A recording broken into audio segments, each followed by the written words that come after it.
Hi, everyone. Welcome to Always Coding. This is our weekly hacky hour. Here is an opportunity for you to ask us any questions about computer vision or about the topic at hand. I'm Komal Devjani. I'm a developer advocate with alwaysAI, and I'm joined today by Steve Grisette, who is the CTO at alwaysAI. So welcome back, Steve. And Lila Thank you, Milani. Kamal. Yeah. And Lila Milani, who is a developer advocate and software engineer at alwaysAI. So welcome back, Lila, as well. So today's topic is focused on how to deploy computer vision on Jetson HD CSI cameras. So Steve will be leading that presentation today. But before we get started with that, I'm going to show everyone how to get set up and started with alwaysAI. And again, if you have any questions at any point, feel free to write them in the Q&A section or raise your hand and I'll be happy to unmute you. So with that said, let me go ahead and share my screen. And let's go on to alwaysai.co. So that's where the entire process starts. You want to log in or sign up, and the first place you'll be navigated to will be your dashboard. So your dashboard is essentially your one-stop shop for computer vision model training, creating a project. You can try out some of our popular starter apps, but you want to most importantly install the CLI. So click install CLI, hit next, hit the big red button, and that should navigate you into installing the CLI. And then you'll see something like alwaysAI, and then you can kind of just like go from there and follow the instructions. As you can see, it's starting up, and then you can just say sounds good.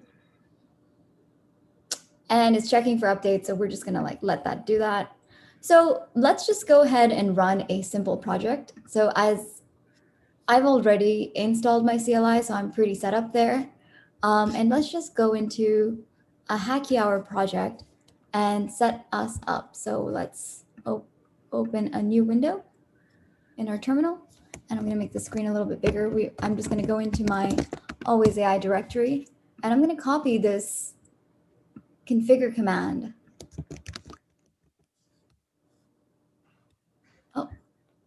You gotta get it all there. You gotta have an A in there. So yeah. There you go. All right. And then you want to save it to your local computer and then just follow the rest of the instructions here. So you can do AI app install and AI app start. And that should get your project up and running. So as you can see, it can tell you all of the labels this will identify. You copy this link, paste it into an empty web tab. And then as you can see, this is working, can identify me as a person. Charlie is sleeping, so it can't identify him yet, but it can identify all of these things, right? Like, oh, it does see the dog. That's cool. So it can identify dogs as they're sleeping. Sweet. So that is our simple object detector. And, with that out of the way, I want to hand it off to Steve to kind of start the presentation. He's built a really cool presentation about Jetson CSI cameras. So Steve, I'm going to kick you off with this. Yeah, so thank you for handling the slides once again. So yes, there we go. There's a Jetson with a CSI camera connected into it. And that's what we're going to talk about today. And what this is a continuation of our 1.2 release that we did on Edge IQ, which covered enhancements to tracking, of course, the very popular Oak D camera line, both the Oak 1 and Oak D cameras. And being able to have that all in the model training support and so forth. That's what we talked about last week. And then the last thing is we enhanced our CSI camera support within the Jetson product line.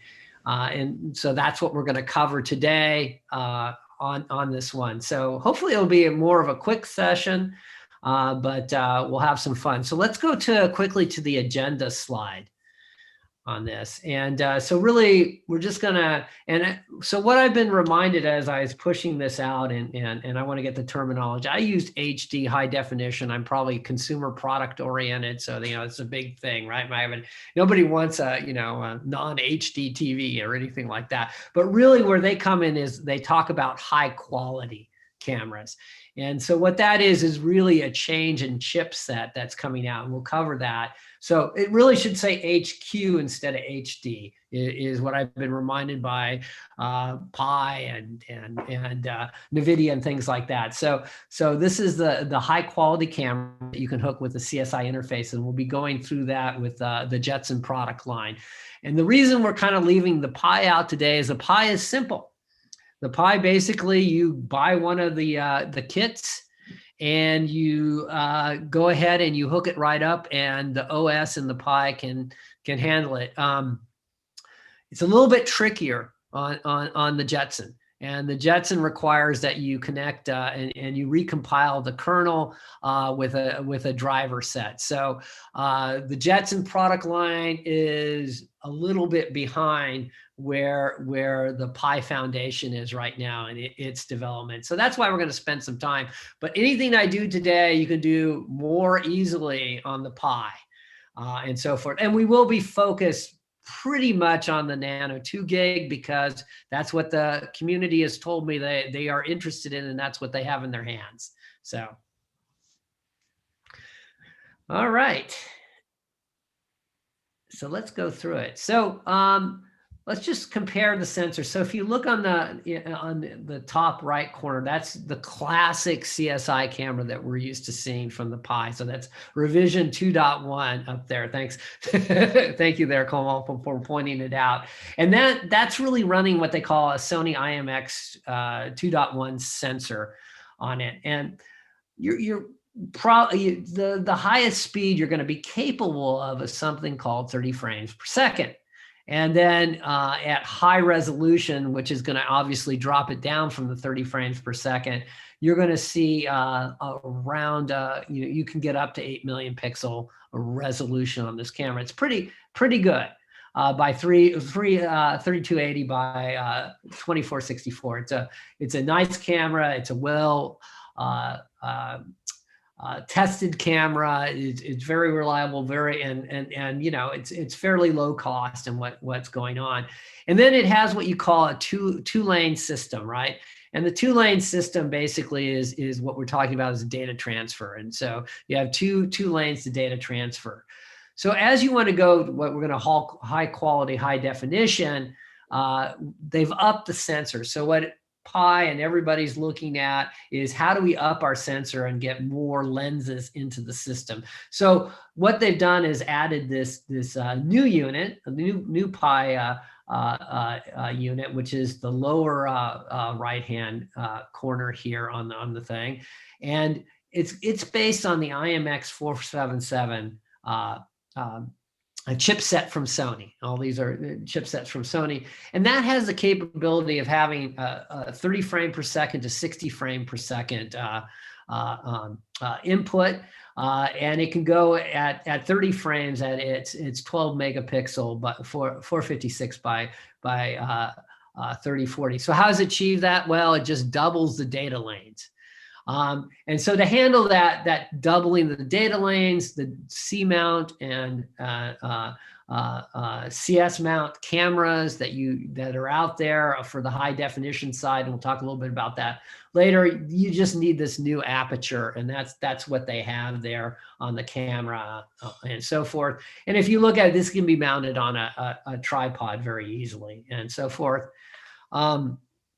So that's the sensor piece there.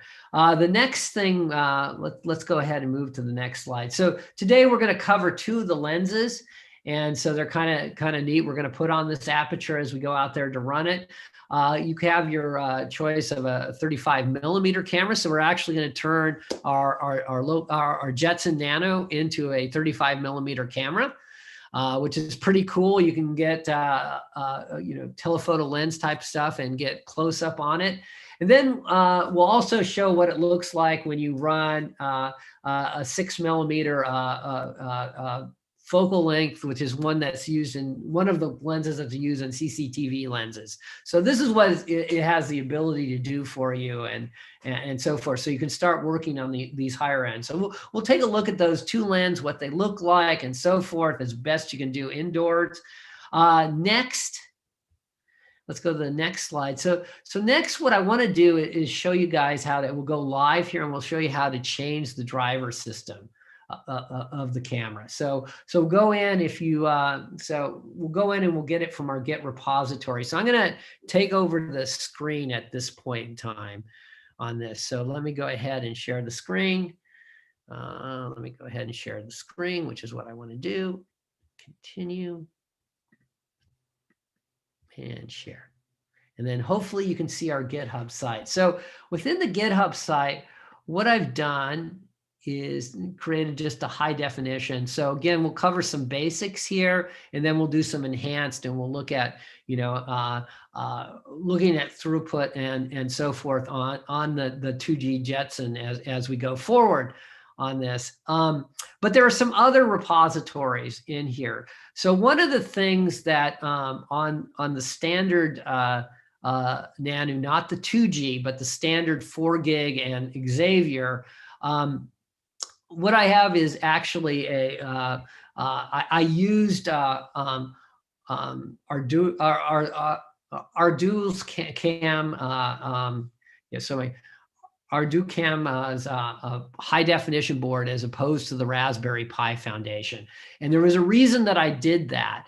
And that is because if you try to run on the Jetson hardware, the main ones, the Nano and the Xavier, you actually have to physically alter the board, the Pi board on that. So ArduCam has a system and driver set that you don't have to alter the camera board itself. So I'm using their camera board for that reason, and their drivers.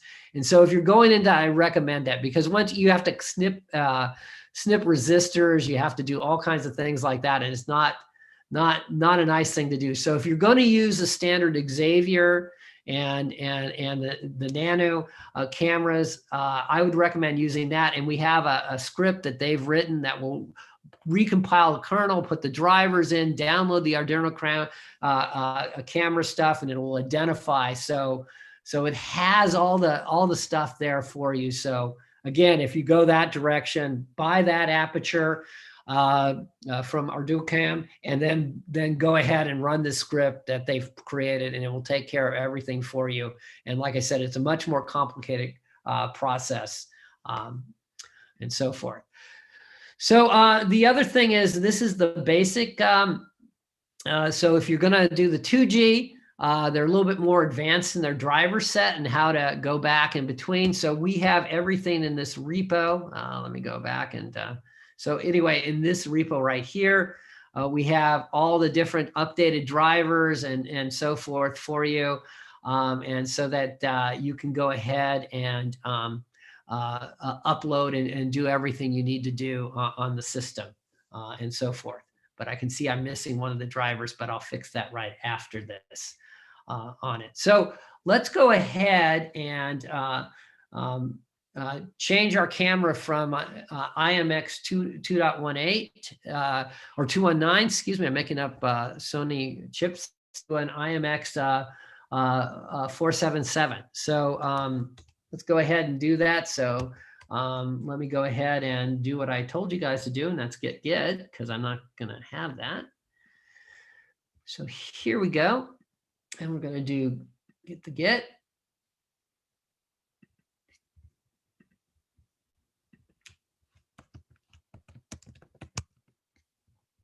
Go ahead and do get clone day. And then there we go. So now we have the repo. And so let's go into the repo we just got. So, and here we go. And then you can see we have everything. So on that, what you would do next is copy over that IMX 477 to your system. But I've already gotten that done on it.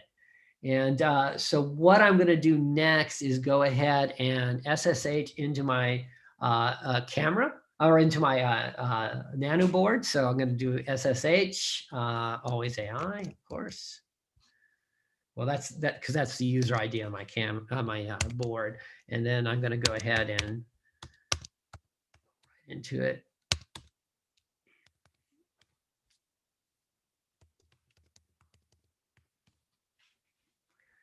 And so we're right there. And so you can see we have our IMX477 directory. So I'm going to go over to that directory. And then what I'm going to do next is I just want to make sure everything's here. So I'm missing this up on the site, and I'll make sure I put that in. And that's the video driver that NVIDIA has provided for you. So it's NVIDIA driver software pieces. And so once you have that one, it'll allow you to flip back and forth on the system. And we tell you how to install that piece. So that will allow you, when you're doing a 219 project, to use that and then flip to the IMX477 project. So let's quickly do that piece. So the first thing I want to do is copy the payload IMX477, which is going to be used by the bootloader system to know what drivers to install and so forth. So, by the kernel. So first we're going to go ahead and then we're just going to simply copy that to our user system bin file. So I'm going to do a copy, IMX 477, and actually, because we're touching the system, and I need to get this right, everything needs to be from super user ID to do that. So we're going to have to put the sudo in, and we're going to go ahead and copy that over to the user.bin file, system bin file, excuse me. So go ahead and we make the copy, and of course it will ask me for my password to begin with the first time. So we've done the copy over to that. So the next thing we want to do is move over to that directory. And so we're going to do that real quick. I know this isn't the most exciting one today, but it will be something, well, you have to actually do this too, because I need to get it correct. So now we're over in that directory. And so the next thing we want to do is we want to reconfigure the bootloader so that it will be ready to accept the payload when we enter that command. So the next thing you want to do is get that bootloader going in your system. So here's the command. And again, we'll put this all up in READMEs as we go. I'm a little bit behind this week on the repo. But so anyway, so here we go. We're going to get the bootloader going. And what did it say? Upload boot complete. So there we go. That's not bad. So everything's done there on the bootloader for the kernel changes we're going to make. And so the next thing I want to do is go ahead and load the new driver in. So we're going to load this IMX 477 driver into the bootload of the kernel. And so we're going to go ahead and do that.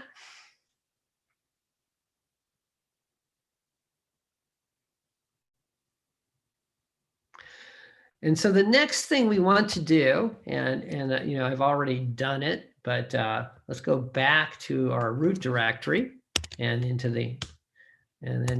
into our IMX directory. And right now they have, if you see this is the library system for either using an IMX or 219 or 477 library that they provide from NVIDIA. So you will want to copy that over into the Linux library system. So you want to go ahead and do this as the next thing and copy that library on over. And so we'll go ahead and do that. Oops, I have to have context.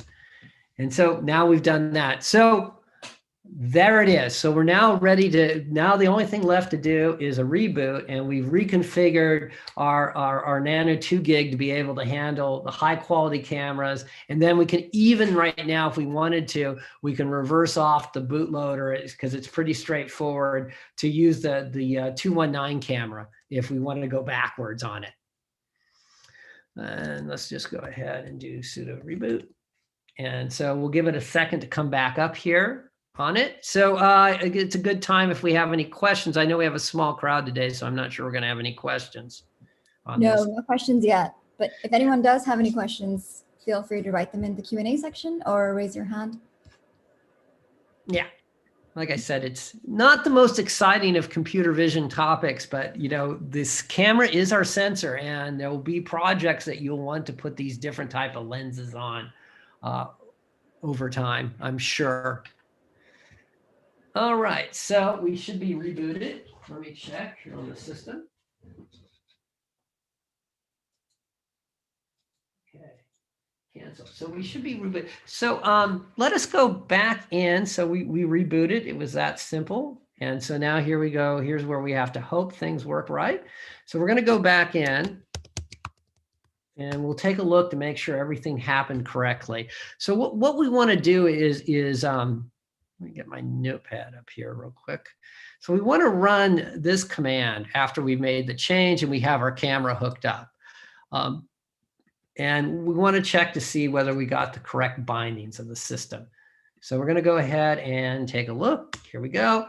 And so what you can see is by issuing that command I just did, we can come in, we can look what happened with the video. So you can see now we come up and we've hooked our interface 2.0, and then we've hooked the right driver, and then we've bound to the camera board. So so we're up and running. So that's really that's good that it worked, and it's that simple, on it. It's a lot more complex doing it on the regular ones, and that's why I went the direction on the Nano, B01 and other and the Xavier NX. So if you're going to use those, use the script that we have up there. And then again, I would recommend not using the Raspberry Pi module. I would use the Ardo Cam module, so you don't have to make any physical changes to the hardware and cut into resistors and things like that are on the board. So anyway, so with that said, let's exit out of here. And then what I wanted to do is take us through next, just kind of show you what the cameras look like. So what I'm going to first do is I'm going to go and run let me go ahead and let me go through our docs. So I'm going to show you quality of camera and so forth, but I do want to go bring our docs up real quick and show you some of the changes that we've made in the docs on cameras. And so we'll come back over in here. And so we'll go to docs. And then we'll just go into Edge IQ. And sorry, let me get it over here. And we'll go into the video streaming. So if you go down to the Jetson, and what we have is we have a series of Jetson camera modes now that you can put into and we'll see how those exactly work. But we have a series of camera modes, and that's how the driver from Jetson works, is it comes up and it's looking for a camera mode. And so what we have here and on this is the different camera modes that are available depending on whether you're using the IMX219 or the IMX477. So inside the API now, if you go down here, what you can get is, and what has changed. So we now support multiple cameras. So if you want to run more than one camera, so say you have a B01 and so forth, just you can put in camera 0 and camera 1, right? And then the next piece is rotation, and that's up here. So if you're going to rotate none, rotate 90, rotate 180, so that's just standard camera rotation in the thing. And then the next thing gets down to what kind of mode do you want to run. So for example, if we look up this and we choose this particular mode, which is number 0 on it, what you have here, it's for the IMX21 sensor, the camera mode, and it's going to run at 3264 by 248, and then the frame rate's going to be 28, and that is the mode, which is mode 0. So if you come down to this one, say you have the IMX, you're going to run at 192, IMX477, you're going to run at 192 by 1080 at 60 frames per second and so forth. So I just want to point out that's the main changes. And then the other thing you have control over is your display width and output. The default is 640 by 480, but again, you could make it greater if you want to. I chose 640 by 480 because the streamer by default is at 640 by 480. So that's why we made the choices, but you can have that. So you can choose your camera type on the Jetson one now, you can choose your camera mode, and then you can choose your output pieces on it. So that's the enhancements we've done to the product. on that. So with that said, let's go into and take a look at some of these cameras that we're running. So, yeah, you have to spell. That's incredibly important in life. So what we're going to do first is we're going to take a look first at a Jetson Xavier, just running the old 219, and take a look at what that looks like. Then we're going to move and take a look on the normal Jetson Nano, and we're going to take a look at that, and we'll see what it looks like with the 30. Well, actually, we'll go to the Jetson 2 gig first, and we'll look at a wide angle lens that they have, so the 6mm piece, and then we'll take a look at what it looks like when you put a 35mm camera lens on one of these, and we'll go and take a closer look on it, and so forth. So let's just go with the basic functionality. So first, let's go ahead and let me start my browser. So not my browser, my IDE. And so, no, I don't want this one. I'm gonna go ahead and bring up a new screen and go into add folder. Should have had this done ahead of time. So no, I don't want to be here. I want to be in Hacky, and I want to be in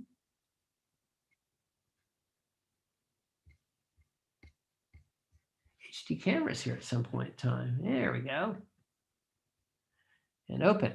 So if we bring up the basically all we're going to do is loop the camera piece. But right here is the system laid out how the API works, and that's the most important thing in this. And then what we're going to start out with is we'll look at an IMX at 30 frames per second, 920 by 4 on the Jetson Xavier. So let's go in, and what we'll do is from the command line, we'll configure a project here and start that out. So again, we're going to go up and we'll create a new project. And I'm just going to call this a Xavier Cam.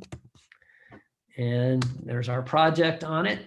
You can enter whatever name you want. We're going to load this to a remote device. And so we need to create our Docker file.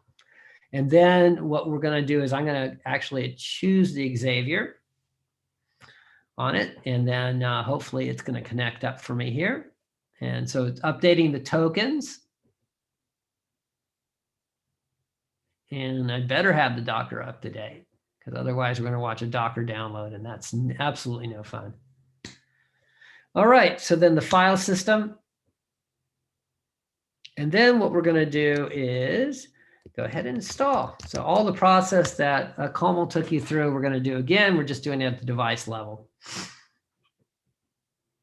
And all that information on project and everything, as you well know, is going to be reflected up there. So, and let's do the alwaysAI app start. And then let me go ahead and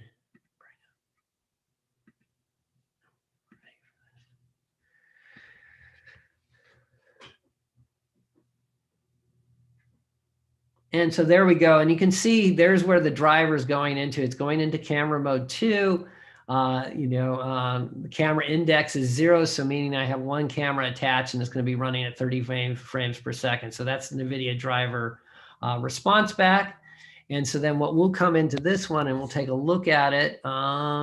This should be 192, 168. There's one, and this should be 15. So we'll go ahead and take a look. So this is a regular camera looking out at my printer stand, which is a chair, and then out towards my chaotic bookcase right there on it.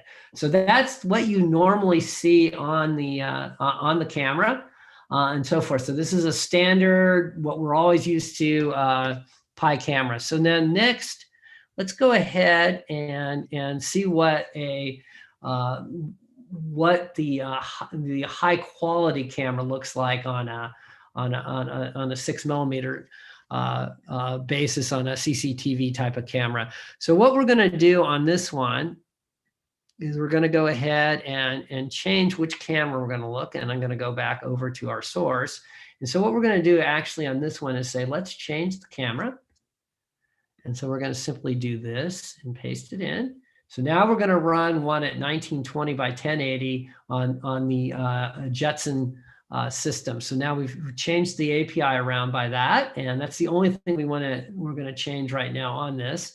And so then what I'm going to do is now switch over to the Xavier. I'm not the Xavier, excuse me, away from the Xavier and onto the Jetson Nano 2 gig board. And so we'll go ahead and take a look at that. And again, we'll go remote device.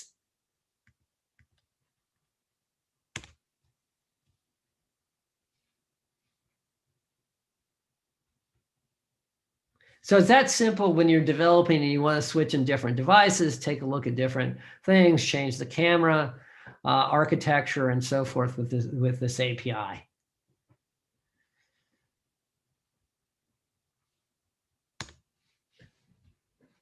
And then we'll do an alwaysAI app install.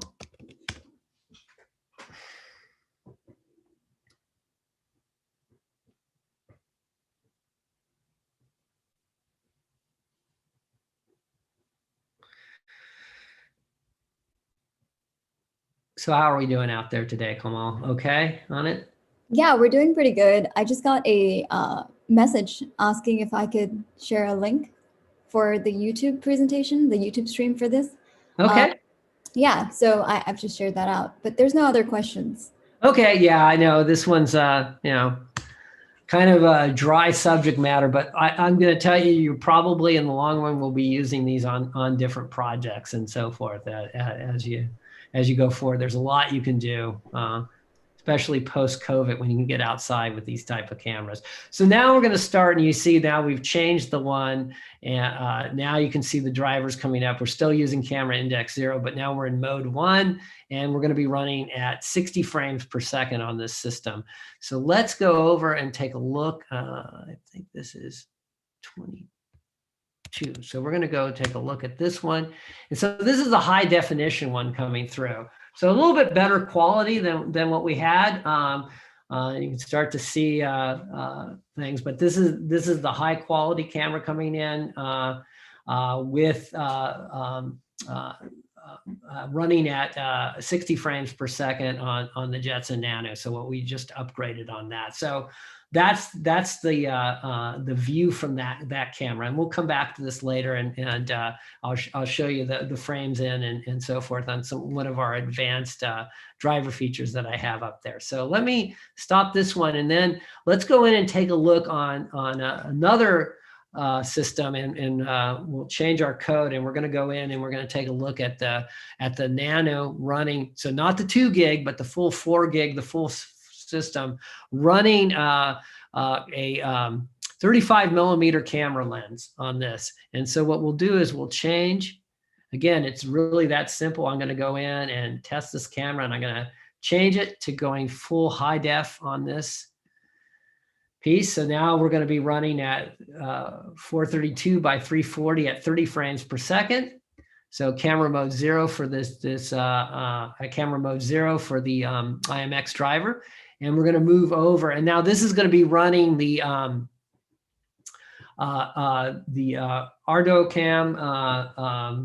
board on this. And they're very similar, can accept the same lenses and so forth. So let's go ahead and hopefully I saved. Let me make sure I saved so we don't have any nasty surprises.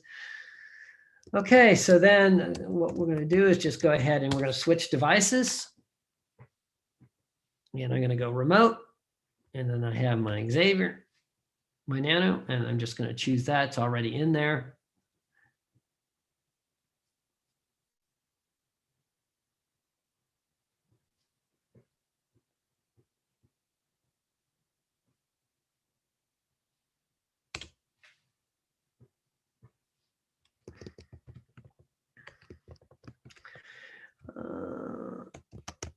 So we got, whoops, that's not going to be happy at all, is it? So let's go ahead and do that. So we'll be happier. Don't want to upset the CLI, right? Exactly. Can't miss any L's or A's. So building up the virtual environment. I think it's been a couple days since I've been up on this particular camera, because actually, you know, telephoto lenses are really nice and 35 when you're outside. So we're just going to get a closer look at a bookcase, and you can see the chaos on my bookcase. So that's what we're going to see here. But it's kind of cool. Well, I mean, yeah, it's coolish. I don't know if looking at a bookcase is cool, but like I said, looks like we're coming to the end of COVID, so that'll be nice to get back out. I think books are cool, Steve. Yeah, well, this has also got some of my messed up bobbleheads. So this is, so we'll go ahead, and now we're going to go to number 23 here. And you can see there we go in with the telephoto lens. So the cameras are exactly the same position, the three I did. So that you can go in. Again, you have to hand focus these things. So I could probably play around with the focusing to get it better. But there's the chaotic, you know, there's my bobblehead A's collection. I'm a baseball fan of the A's up there, and my little signed ball. And then their mascot Stomper, and then all the books. So again, as you're working outside, hey, I want to go in and I want to look at something close up and so forth, to have the ability to have a 35 millimeter camera and so forth on that. And again, you can adjust the focus and everything else like that. It's hand adjustable. It's not an autofocus system. So you have to go ahead, and I think maybe I'll just go over and show you. I can let's just see if I can get it better focused. So you can see you can go in and out. Oops, that's not better, is it? And I'm moving the camera at the same time, but you have to focus it. So I'm probably not the best photographer. So go in, but again, it gives you 35 millimeter type of camera capabilities onto the system by being able to do this, which will create some more interesting types of projects that you want to do. And there's a whole list of lenses you can put onto this system to meet your needs and so forth. So that's the kind of the basic overview. I did want to show you that up there we have if we go into the repo, we do have, let's see, do I have it? I want to make sure I have, do my LS again. Oops. Just trying to see if I have the, whether I put everything up. So Coleman will tell you I was late with the repo this week. So, I don't know if I have it up in the repo. That's terrible. Check. This is not the right thing to do, but let me go into, sorry guys, sorry everybody. I'm just going to check my repo system, and let me go into high definition because I'm not seeing something, and it could just be that I'm getting old and nothing more than that. So yeah, the enhanced services is there. So I just didn't, this thing got too close together. So I have two Provos in my names. So on the enhanced services, what I have in this is it functions just like the alwaysAI driver, only what it will do is allow you to take a look in real time, what your FPS is coming in off the camera, and then also what your FPS is on display in real time. So it's an enhancement to the driver we have currently in the repo, and in the core product of Edge IQ. And I'll show you what I'm talking about. So as you're testing this camera, as you can, same type of interface as you had before, and we'll go down into this one to have a look. So what we've added is, again, if you look at your imports, we have this enhanced CSI, and the library is all there for you, or the package is all there for you to use. And what you can do, we're going to do a little object detection, and you can start to see what the different rates are going to be in the camera as you use it and so forth. But it is a library that, and it'll be self-explanatory when you see it. It'll be a library that will show you that this is what the camera rate is feeding me, and this is what it is to display. And so with that said, let's end the confusion and actually do this. So we're going to go back to our 2G. And again, you can play with different cameras. And so we'll need to configure this application.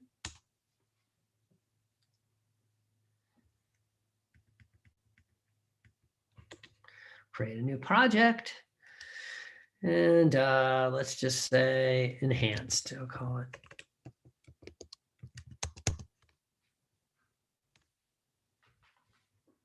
And then we want to go to our remote device, and we're going back to our good, we're going back to our good friend here, the Nano 3, which is the 2 gig Nano.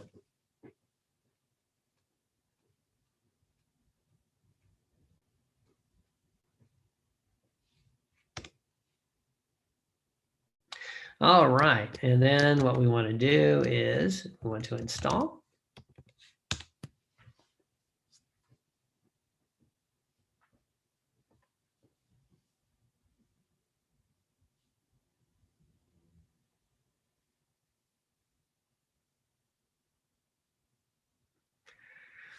All right, come on. There we go.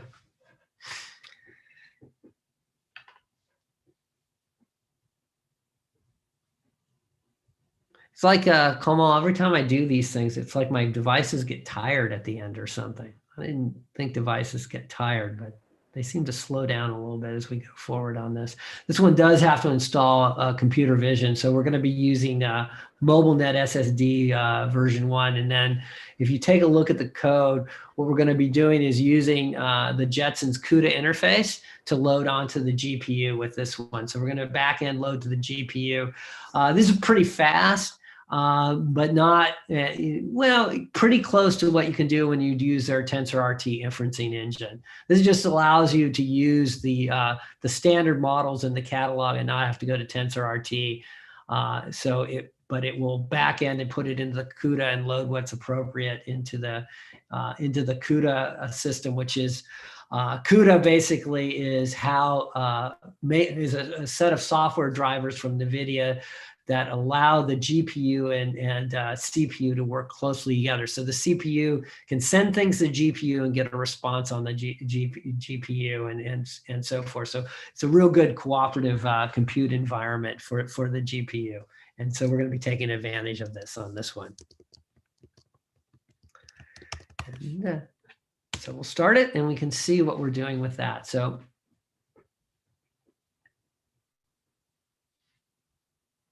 just making sure everything works correctly here before we flip up.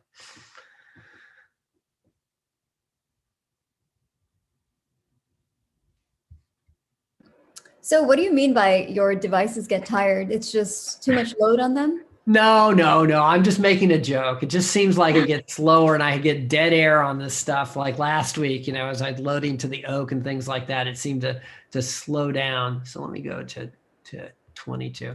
So it's a bad joke. I won't make bad jokes on Hacky Hour anymore. So as you can see, here we go with the HD camera. But here's what we're doing right now. So within that, we have a set of tools. So as you're debugging your system, you can see like I am running, my camera's coming in at 30 frames per second, which is interesting. I wanted to go 60, but it was going 30. Hopefully I had the right one. I thought we got it. Nope, it's at 30. So anyway, it's at 30. We'll try to go at 60. I thought I had it set to 60, but we'll try to go through. Right now it's running in at 30 frames per second. And the output is at 8 frames per second. So what I mean by the difference is here's the flow in from the camera to our system at 30 frames per second. And then as we process the machine learning library and as we do our things to the image. So for example, this takes 300 by 300 as an input, the machine learning model. So we're getting a frame out at 640 by 480. And the first thing the computer has to do, the first thing the computer has to do is then crunch that down to a 300 by 300. And then it's going to go run and do the processing. It's going to do the markup of the image and all that. So you go from 30 to 8 frames per second on that. And so what it gives you a real idea of what my camera input is in real time. And then it tells me what my real output is being. And, I've seen it up on our Discord channel. We actually do blocking IO. on the frame. So we will not double process a frame. So a lot of times people will say, well, wait a minute, NVIDIA is showing us on that they're running at 40 frames per second on this. Why aren't you running this type of thing? So what NVIDIA is doing is actually doing a frame, inferencing per second as opposed to a frame per second. And the distinction is they're over, a lot of times you'll see them over going what the frame per second capability of the camera is. And so that's why you'll see the differences is we don't allow that to happen. We wait for a new frame before we send it off to be processed by the CPU. We are blocking on another thread on a input thread as we come in. So there you go. That's it. And that's kind of the enhanced thing. And what we want people to do is use this as they're developing the system out in there, and they can see what's going on in the frames per second and so forth. We can go ahead and choose a different one, but that was interesting if it wasn't able to get it. No, I did have it at 30. So that was at full definition 30. Let's go ahead and run it at even though we know that we're going to have, it's probably not going to keep up with it, but let's run it at 60 frames per second. Let's go for it, right?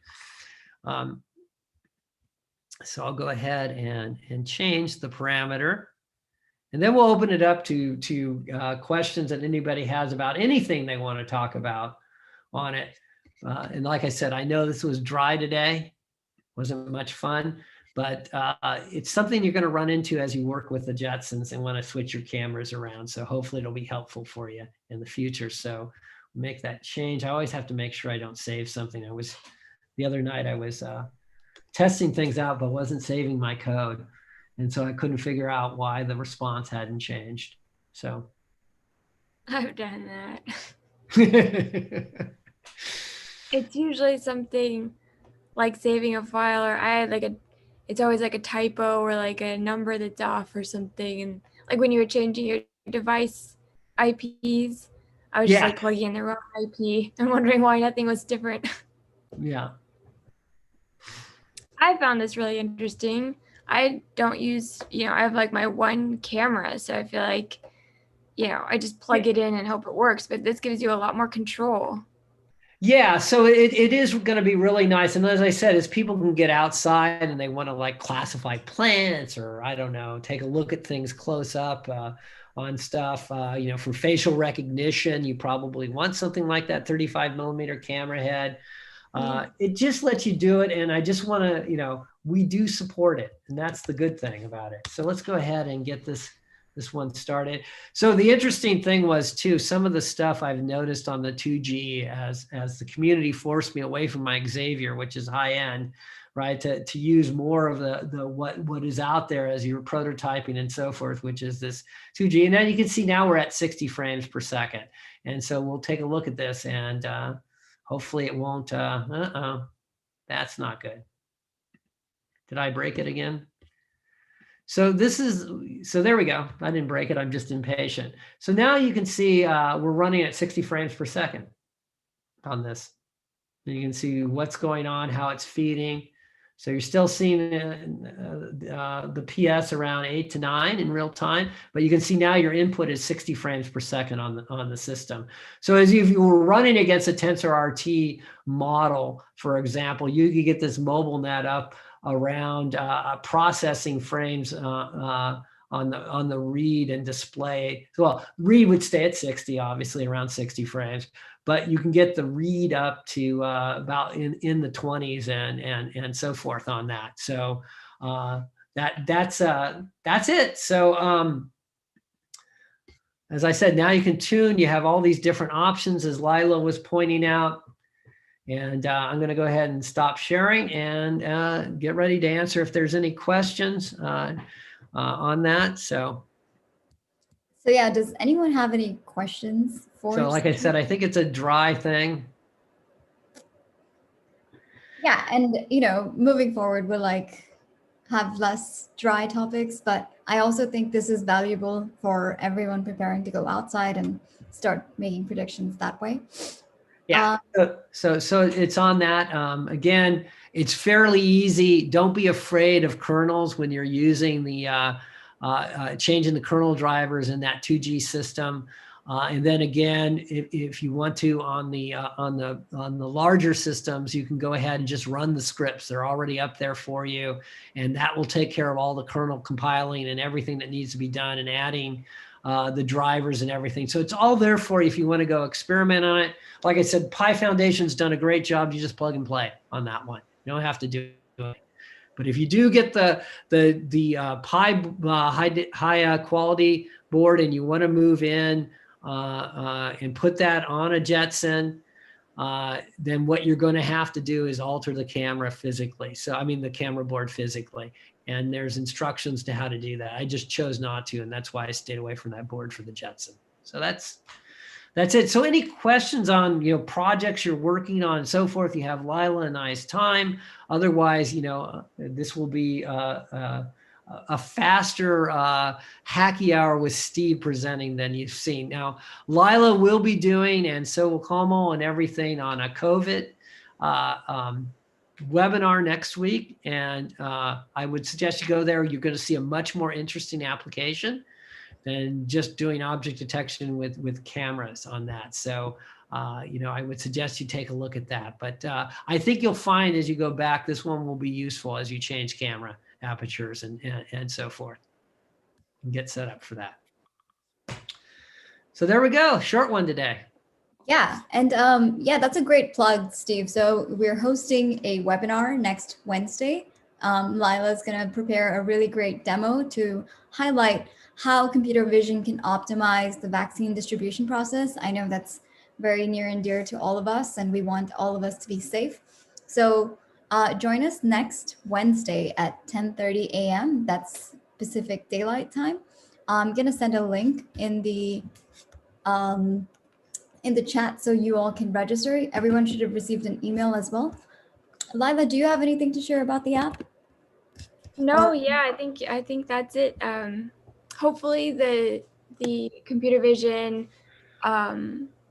application itself will be really useful to you in other projects. So, I mean, COVID's really important right now, and that's the use case we're focusing on.